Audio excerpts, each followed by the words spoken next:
राजी रह, बस सिर्फ तू राजी रह। तू मैनू फांसी के फंदे ते पहुंचा के साथ लड़। वो क्या चाह रहा है, अब उसकी डिमांड क्या है? वो ये चाह रहे हैं, जो मैंने आगे पहले ही पढ़ लिया था, कि 50 लाख रुपए चाह रहे हैं और एक वीडियो चाह रहे हैं कि आइंदा आप इस तरह की हरकत न करें। अस्सलाम वालेकुम। हाँ जी यूट्यूब फैमिली, रजब भट्ट पर नया केस बन गया। रजब भट्ट से 50 लाख रुपए मांगे गए हैं। पूरी डिटेल्स आपको बताते हैं इस वीडियो में। दोस्तों ये बात 4 महीने पहले की है। रजब भट्ट के घर के बाहर आकर किसी ने कहा, मेरा कपड़ों का कारोबार है, मेरे कपड़ों की प्रमोशन कर दो।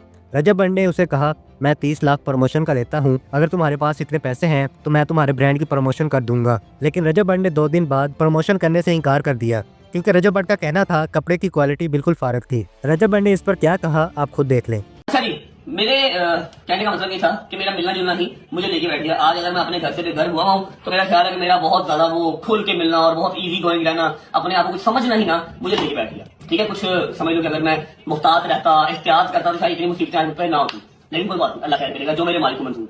अब उस अपार्टमेंट में एक बंदा आता है, डेली के 10 आते थे, 15 आते थे, मेरा ये प्रॉब्लम है, मेरा ये प्रॉब्लम है, मेरा ये प्रॉब्लम है। जितने लोगों का मैं होता था, जिस काबिल मेरे अल्लाह ने मुझे बनाया, मैं साथ साथ कुछ ना कुछ लोगों के लिए करता भी था। ठीक है, अभी भी करता हूँ, लेकिन अब मैं जरा साइलेंटली करता हूँ कि ज्यादा नहीं भाई, बहुत मुश्किल काम है, दरवाजा खोलना मुश्किल होता है। ठीक है, तो एक अंकल आते हैं गाड़ी वाले, ठीक है, जिनका नाम था, क्या नाम था? अबरार। ठीक है जी, जिनका नाम था अबरार। अब जहां तक मुझे स्टोरी याद है, उनके बच्चे बाहर थे नाम के, वो उसने कोई बिजनेस किया था बड़ी देर पहले, फिर फ्लॉप हुआ बड़ा बुरे तरीके। जो उसने मुझे बताया, मैंने कहा बेटे देखो नहीं, उसके कहने का मतलब ये था कि भैया मेरे बच्चे बाहर हैं, मैं वापस अपने बच्चों के पास जाना चाहता हूँ। बच्चे पाकिस्तान में है, वो कहीं और था, बच्चे पाकिस्तान में थे, मैं जा नहीं सकता कि मेरे ऊपर कर्जा इतना, ये उसने मुझे कहानी सुनाई। अच्छा, बच्चों के पास जान बच्चों के पास, चलो जी, भला शायद उनके बच्चे बाहर हैं या पाकिस्तान में हैं, लेकिन वो अपने बच्चों के पास नहीं जा सकता। उनका वो बिजनेस था, वो फ्लॉप हो गया बड़े बुरे तरीके से। तो अब मैं दोबारा स्टैंड करना चाहता हूँ, स्टैंड होना चाहता हूँ। मेरे पास थोड़ी सी अमाउंट है। मम्मा ने कहा बेटा मनु लब्बल बात 10 के साढ़े को पैसे चाहिए है या साढ़े को शॉर्ट आउट करना की जानना है। ठीक है, उतनी देर में मैंने वो वाला घर छोड़ के यहाँ पर मैं शिफ्टिंग कर ली थी, मतलब एंडिंग की बात है। ऐसे ही मुझे याद है दरवाजे में दरवाजे में और सिर्फ एक वन एंड ओनली मुलाकात दरवाजे में। ऐसे ही मम्मा ने क्या जी, उसने अपने आंसू शांसू बहाए और बताया कि मैं अपने बच्चों से मिला नहीं, 2 साल हो गए हैं, एक्सेट्रा एक्सेट्रा एक्सेट्रा। मेरी प्लीज ये देखे, मेरे हाथ जोड़े, मेरी हेल्प कर दें। ठीक है, मैं अपना कुछ पैसे जोड़ के कर्जा उतार के अपने बच्चों के पास वापस जाना चाहता हूँ। ऐसे ही ठीक है, अब कुछ भी अल्लाह खैर करेगा। ठीक है, ये क्या कि बात खत्म हो गई। 15 दिन 20 दिन 1 महीना इस बात को गुजर गया। मैं कब का वो सीन भूल गया हूँ। उसके बाद 2000 केसेस और आ गए हैं, मैं और स्यापों में फंस गया, वो काम मैं भूल गया। ठीक है, और मेरे घर की शिफ्टिंग भी होगी, मैं इस नए घर में शिफ्ट हो गया। इस नए घर में शिफ्ट हो गया, मुझे 1 महीना हो गया, 2 महीने गुजर गए इस बात को 2 महीने गुजर गए। मैं वन फाइन डे अपना ब्लॉग स्टॉक स्टार्ट किया, घर के बाहर रश पड़ा हुआ था। अभी तक मेरे ऊपर ये केसेस कुछ वाला कोई काम नहीं था।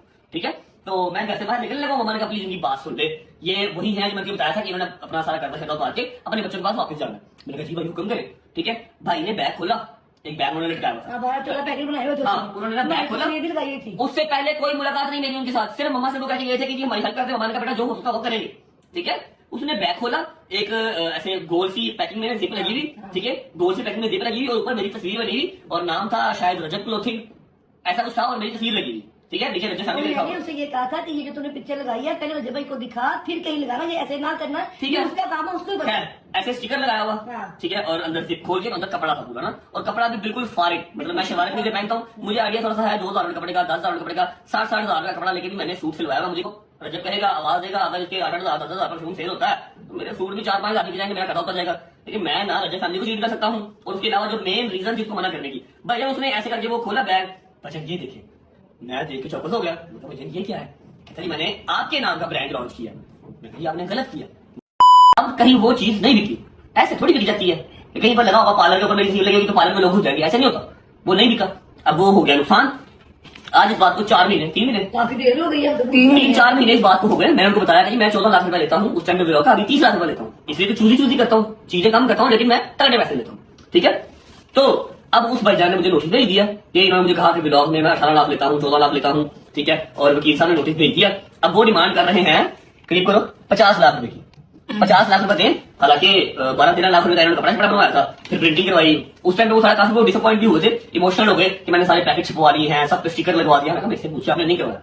ठीक है, ऐसा आप कर नहीं सकते, आप मेरा ब्रांड कैसे यूज कर सकते हैं? फिर उस बंदे ने अब रजब भट्ट पर इल्जाम लगाया और FIR बनवा दी कि रजब भट्ट ने मुझसे 50 लाख लेकर मेरे ब्रांड की प्रमोशन नहीं की। दोस्तों आप क्या कहते हैं इस बारे में, हमें कमेंट बॉक्स में बताएं।